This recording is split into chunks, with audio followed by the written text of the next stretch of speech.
आपच्या राज्यसभेत विलीनीकरणाच्या सर्व प्रक्रिया पूर्ण, खासदारांच्या अपात्रतेचा प्रश्न उद्भवत नाही, विलीनीकरणाशी संबंधित सर्व औपचारिकता प्रक्रिया मंजूर, सूत्रांची माहिती।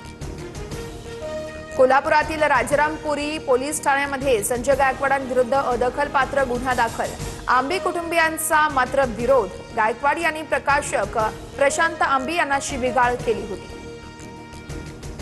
आमदार संजय गायकवाड यांच्या विरोधात दखलपात्र गुन्हा दाखल करून घ्यावा, शिवाजी कोण होता पुस्तकाचे प्रकाशक प्रशांत आंबींची मागणी, आज पुन्हा एसपींना भेटणार, अन्यथा कोर्टामध्ये दाद मागण्याचाही।